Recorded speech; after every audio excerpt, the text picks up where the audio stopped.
All right, so, you've dumped a whole lot on us this time. School board meeting minutes, audio recordings. It seems like a lot is happening with the school district facilities. Yeah, it sounds like a pretty big topic, too, the future of their buildings and all. Exactly. And, obviously we're not going to listen to hours and hours of audio and read through, hundreds of pages of meeting minutes, but you want us to, help make sense of it all. Yeah, we can definitely do that for you. Give you the big picture, the key takeaways. Yeah, so kind of the mission here is to extract those core insights. What are the big challenges they're facing? What are the different paths they're considering? And, maybe where the sticking points might be. Yeah, and how they're even thinking about going about making these decisions. Exactly. So from what we've seen so far, it looks like there are kind of a few big areas that the conversation is hitting on. Okay, what are those? So first off, there's this presentation from an architectural firm called HTK. And they've done a pretty extensive assessment of both, the physical condition of the buildings and also the district's program needs. Like, what are the spaces they actually need to, make education happen? Right. Then there's all this discussion about, how the grade levels might be organized across the different buildings and the campuses. We're starting to see some, initial cost estimates being thrown around and potential timelines, which, of course, includes the dreaded, bond election. Yeah, how do we pay for all this? Exactly. And then kind of woven through all of this is, the school board members themselves weighing in, asking questions, clearly thinking about what the community wants. And of course, the financial realities. That's of course. So I don't know. Where do we even begin to make sense of all this? Well, I think a logical place to start is with this HTK assessment. It sounds like they've been working with the district for a little while now. Yeah, that's right. The minutes mention that they actually gave an initial presentation back in October. This one that we're looking at now seems to be like a much deeper dive. Right. Really getting into the challenges and potential solutions. And were they tasked with looking at anything specific, or was it just kind of a broad assessment of the district's needs? So it's interesting you ask that because it actually looks like this whole process was kind of kicked off by a series of town hall meetings that the district held back in 2022 and 2023. Okay. And those meetings were, specifically to hear from the community about what their priorities were for the district. Gotcha. So they had some community input before they even brought in the consultants. Exactly. And it looks like from those meetings, three main themes emerged as the big things that people were talking about. Okay. So first off, concerns about the student learning environments. Okay. Specifically, they were talking about the way the grades are currently structured. So right now it's K4, then 5-8, then 9-12. And there was a sense that maybe that wasn't the ideal setup, and also some feeling that the 3K program wasn't as well integrated as it could be. Okay.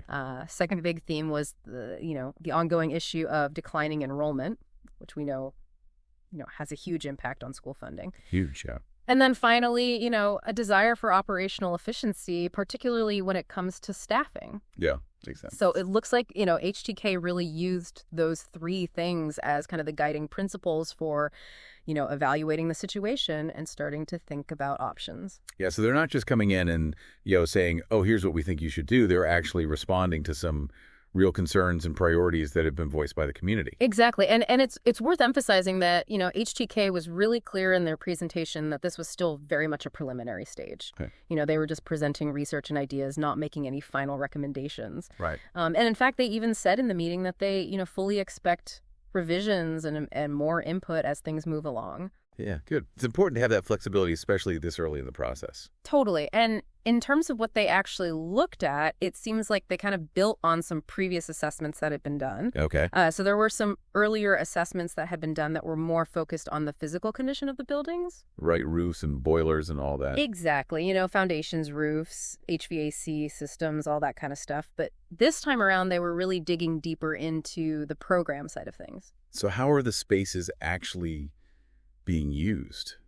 What are the needs of the students and staff in those buildings? Exactly. And they did a pretty thorough job. They actually did 2 rounds of visits to each of the schools. Wow. And they met with something called the building leadership teams, the BLTs. Okay. And these are basically teams made up of school staff and administrators at each building. Got it. So they really wanted to get that ground level perspective. Yeah, it's so important to involve the people who are actually in those buildings day in and day out. Exactly. And from all of those assessments, across all the different schools, a few interesting themes kind of emerged. Right. One of the most common ones was this idea that, the buildings were really designed for a much more traditional classroom model. But now, schools need to accommodate a much wider range of needs. Of course. Things like special education services, resource rooms for students who need extra support, intervention spaces, all kinds of stuff. Yeah, the way we think about education and the way we deliver services has really changed a lot just in the past, 10, 15 years. Exactly. And so what that means is that even if the overall number of students stays the same or even goes down, right, there's a greater demand for a greater variety of spaces. But they need more space even if they don't have more students. Exactly. That's a really important point. It is, yeah. And it's something that, people might not necessarily think about right away. Yeah. But it's a real challenge that districts are facing. Absolutely. So it sounds like they did a really good job of kind of getting into the nitty-gritty and really understanding the current state of the buildings and how they're being used. What were some of the specific things that they found at each of the buildings? Yeah, so let's start with Scranton Elementary. Okay. On the plus side, they noted that it actually has some available classroom space. It's in generally fair condition. The gym is a real asset to the community. Okay. And it provides good space for the district staff who are located there. Sounds like a pretty good starting point. Yeah. What about Overbrook? Yeah, so over at Overbrook, they highlighted that the classrooms themselves are a good size. The building has a good layout that makes it easy for staff to connect. And, think about things like security. The overall quality of the spaces is good, and there's a strong sense of community within the school. Oh, that's nice. Yeah. Sounds like a really positive atmosphere. It does. What about Carbondale? So Carbondale had some interesting highlights. They pointed out that there's some underutilized space in the library that could potentially be repurposed. Okay. They have an excellent and growing band and music program. Oh, that's great. Which is, something they were really proud of. Really great playgrounds and outdoor spaces, and a location that's convenient for parents picking up kids after, sports practices and things like that. Yeah, that's always a plus. So it sounds like even though we're talking about, potentially consolidating buildings or making changes, there are definitely some real strengths and positives at each of these buildings. Oh, absolutely. And then finally, the high school. Right. They noted that it has great gyms and other activity spaces, well-equipped art rooms and FACS rooms. FACS. Yeah, family and consumer sciences, which, often includes things like culinary arts and sewing and things like that. Right. The AG program, the agriculture program, is also growing rapidly. Oh, wow. And they have a really nice auditorium space. That's great. And interestingly, just like Carbondale, they also pointed out the library as a place where there might be some opportunities for, better utilization of space. Okay, interesting. So it seems like each building has its own set of strengths and some valuable resources that the district can draw on. But of course, we know that, with older facilities, there are always going to be some challenges. So let's take a look at the flip side of that coin, starting back at Scranton. What were some of the challenges that they identified there? Yeah, so it seems like the challenges at Scranton are mostly about it not being used to its full potential. Okay. So the office spaces aren't really ideal for the district office staff. And the fact that they share the building with the pre-K program creates some unique logistical considerations. Right, makes sense. And then in terms of the building itself, they noted a need for some repairs to the outside walls, some damage to the VCT flooring. What is VCT flooring? Yeah, so that's vinyl composition tile. And it's, a pretty common type of flooring in schools, but it can get damaged over time, cracks, chips, lifting, which can be a safety hazard, and sometimes it's a sign of underlying moisture problems. Right. And then they also mentioned the potential need to replace the exterior windows and possibly even the fire alarm system if the building starts being used more heavily. So some pretty significant maintenance items there. Yeah. What about Overbrook? What were some of the challenges they found there? So Overbrook has a bit of a longer list. Okay. They have small offices and workspaces for staff, and the art classroom is located in what used to be a locker room or gym, which isn't exactly ideal. Not really. They also have some special education spaces that are too small for things like speech therapy, counseling, and title services. Okay. And then infrastructure-wise, they need to repair some of the exterior brick, fix some underground pipes. There's asbestos present in some of the older areas of the building. Oh, boy. They've had some water damage to the gym floor and walls, some moisture issues around the wood windows. The kitchen exhaust hood needs to be replaced, and the fire alarm system might need to be updated. So that's a more extensive list, for sure. And some of those things like the asbestos and the water damage could be more significant concerns. Yeah, for sure. What about Carbondale? What were they seeing over there? So at Carbondale, the challenges include needing to upgrade the parking lot and other paved areas. Okay. They've got some moisture problems in the exterior walls and roof. They're in the process of replacing windows. They've done 13 so far. Okay. They have an old elevator that needs to be replaced. Updates needed to replace. The interior finishes some roof leaks, and they need to upgrade the kitchen and their HVAC controls and equipment. So a lot of infrastructure needs there. Yeah. Yeah. And then also they pointed out that the fact the building has multiple levels creates some accessibility issues. All right. Large areas need interior renovations. The band and music spaces are too small. Again with the band. Yeah. So again, that music program really stood out as a strength, but they're clearly being constrained by space. Yeah. And then importantly, the property lines around the school limit how much they could actually expand the building. Though, so even if they wanted to add on, they might not be able to. Right, exactly. It can be a problem down the line. Yeah. So last but not least, what about the high school? What are the challenges they're facing over there? So the high school's got its own set of issues. They've got some structural settlement near the main office. Okay. They need to replace exterior windows. They have moisture and humidity issues in the basement, plumbing problems, and a special education restroom. And they need to replace some of their HVAC equipment. Right, so more infrastructure stuff. Yeah, and then they also pointed out that the exhaust and dust collection in the wood shop are inadequate. The electrical panel and switchboard need to be replaced. There are some exhaust issues between the science labs that are causing odors. Oh, that's not good. Yeah, not ideal. Some of the classrooms have this kind of unique triangular shape that doesn't really work well for modern teaching methods. Okay. The band room is too small. The band room again? Yep. There's a lack of dedicated CTE spaces. CTE, career and technical education? Exactly. Huh. And the wood shop is in the basement and has a lot of limitations. There's a lack of storage for athletic equipment, and they don't have a secure entry. So a very comprehensive list of challenges there. It is, yeah. It sounds like they have their work cut out for them across all of the buildings. Yeah, and it's important to note that there's one other challenge that's kind of unique to this district that they have to consider. Okay, what's that? So their transportation system is really complex. Okay. Students might have to stop at multiple schools along their bus route, which can really cut into instructional time and create a lot of transitions for kids just to get to their main school. Yeah, that's tough. Yeah. It's definitely something they have to keep in mind when they're thinking about efficiency and the overall student experience. Absolutely. Minimizing those disruptions for students can make a big difference in their learning day. So with all of these assessments in mind, the school board started to explore some different scenarios for how they could reconfigure things. Right. How they could reorganize the grade levels and how the buildings are used. And it's important to remember that these were just initial ideas, right? Exactly. These were presented as starting points for discussion, not as final plans. Gotcha.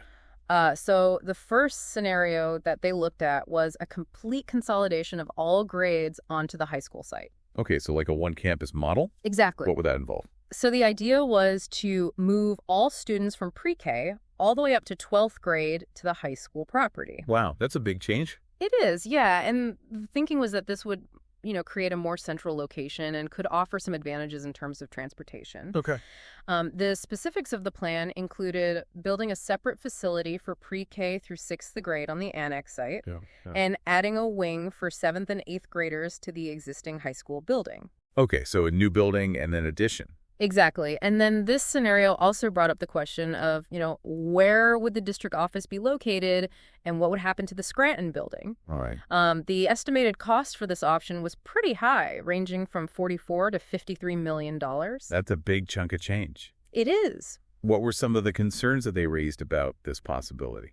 So a number of concerns came up. They questioned whether there would be enough playground space for a pre-K-6 school on that annex site. Okay. They were worried about the parking situation at the high school, which is already pretty bad. Right. They wondered if the water district could even supply enough water to a campus that big. Oh, wow. And just overall, there were a lot of questions about the feasibility of such a massive project. Yeah, that's a lot to take on. It is. So what was scenario number 2? Okay, so scenario 2 proposed a 2-campus model. Okay. In this case, Carbondale would become the elementary school housing pre-K through 5th grade, and the high school would get an addition to accommodate 6th, 7th, and 8th graders. Okay, so kind of a junior high and high school combined. Exactly. The estimated cost for this was a bit lower, between 24 and 30 million. Still a lot of money, but less than the first option. Right. And one of the potential benefits that they mentioned was that, the addition for the middle school grades could potentially be combined with some of the renovations that the high school already needs. Oh, that's smart. Yeah, so they could kind of, kill two birds with one stone. Right.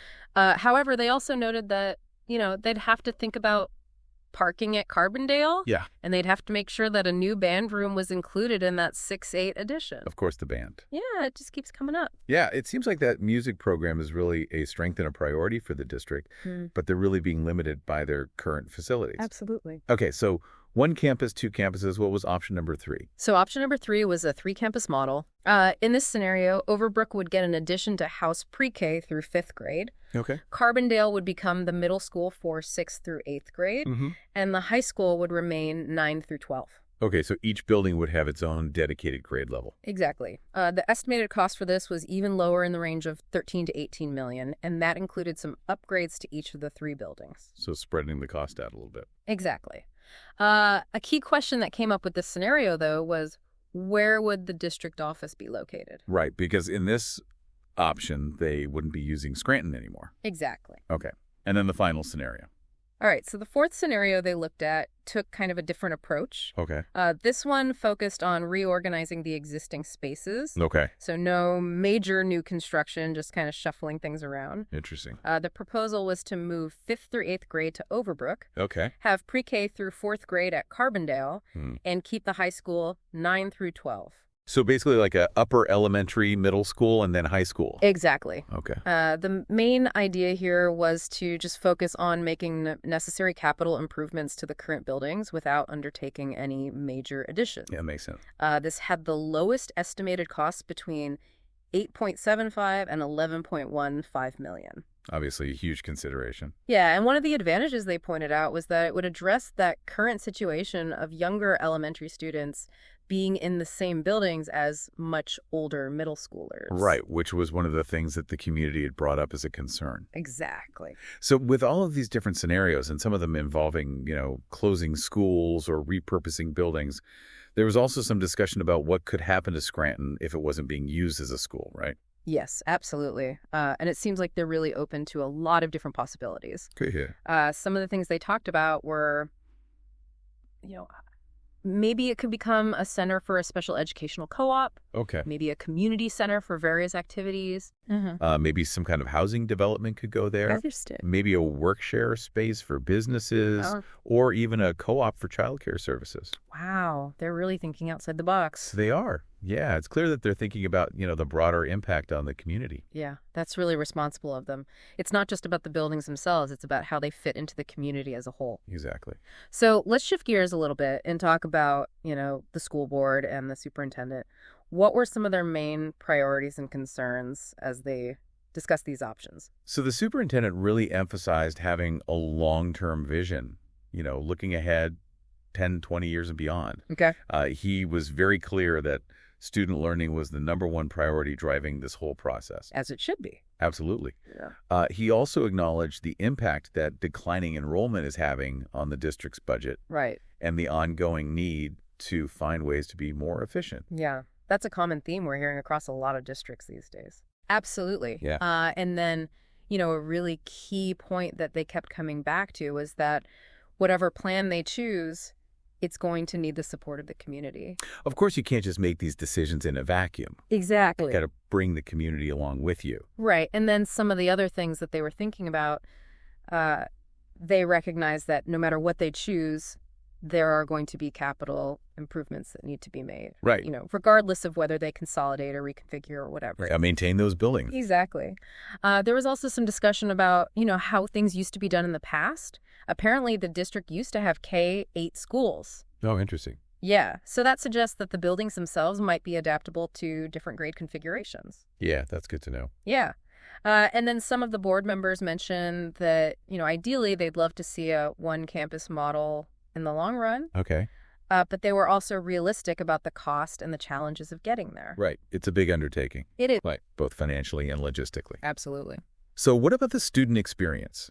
What were some of the specific things that they were talking about in relation to how these changes might impact the students themselves? So one thing that kept coming up was minimizing transitions for students. Okay. They don't want kids to have to, move between buildings multiple times a day or anything like that. Right. And they even referenced some research that suggests that fewer transitions and having kids stay with the same educators for longer is generally better for learning. Yeah, that makes sense. And then there was also a lot of conversation about where fifth grade should be placed. Oh, interesting. Yeah, whether it should be considered more of an elementary grade or a middle school grade.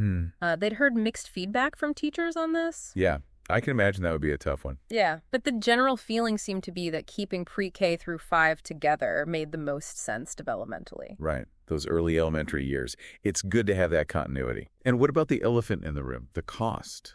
I mean, these estimates that we've been talking about are pretty broad. Yeah, cost was definitely a huge concern, which is understandable when you're talking about, figures in the millions. Absolutely. They kept coming back to this question of what the community would be willing to support financially. Yeah, because ultimately, a lot of this is going to come down to a bond referendum. Exactly. And they were also interested in understanding, what kind of cost savings might be possible if they were to close a school and repurpose it. Right. For example, they talked about the potential for leasing the Scranton building to Three Lakes, which is a special education co-op. Okay. And then they also had a lot of questions about, how accurate those cost estimates from HTK really were at this stage. Right, because those early estimates could be pretty rough. Exactly. And they were asking about things like, how big would the additions actually be? Would they even fit on the existing properties? What about parking? Needs the capacity of the water system? All that kind of stuff. Yeah, those are all really valid questions. Absolutely. It sounds like they're really trying to get a handle on, what the real financial picture would be. Yeah, and they also wanted to understand the impact on taxpayers. Of course. They specifically asked to see, what the potential tax implications would be for different levels of borrowing. Right, because ultimately it's the taxpayers who are going to be footing the bill. Exactly. So it's important for them to understand, what the different options would actually cost them. Absolutely. Yeah. So as they're moving forward in this process, what were some of the next steps that they talked about? So a key next step was forming a facilities committee made up of community members. Okay. The idea is to, get broader input and really involve more people in the planning process. That's a good idea. Yeah. And then they also talked about a potential timeline for holding a bond election. Okay. The possible dates they mentioned were August or September or November. Of this year. Yeah. And there was a clear understanding that even if the bond passes, the construction itself is going to take a long time. Right. These things don't happen overnight. No, they don't. And then it also sounded like there were still some unanswered questions that the board had for HTK. Okay. They wanted more specific answers about things like, detailed building plans, the actual capacity of the proposed spaces, and how those different scenarios would address some of the existing problems at the high school. Right. Like, the small band room and the lack of CTE space. Yeah. They need to make sure that those things are being taken into account. Exactly. And so that led to a motion to hold a special board meeting on April 3rd. Okay. And they're hoping to have both HTK and Piper Sandler there. Who's Piper Sandler? So Piper Sandler is the district's financial advisor. Gotcha. So they can get both the architectural perspective and the financial perspective. Exactly. So that upcoming meeting sounds like it's going to be really important. Yeah, absolutely. So to sum it all up, it sounds like this district is at the very beginning of a pretty long and complex process. Yes, definitely. But they're being really thoughtful and thorough in their approach. Yeah, I think that's one of the big takeaways here. They're really trying to get a handle on all the different factors involved. And they're taking the time to get input from the community. Absolutely, which is crucial. Yeah, so kudos to them for that. Yeah. So for our listeners out there, they're in a school district that's facing some similar challenges. Right. What do you think should be the most important factor for the school board to consider as they make these decisions? Yeah. What should be the driving force behind their choices? And why do you feel that way? Yeah. Think about, the impact on the students, the community, and of course, your own pocketbook as a taxpayer.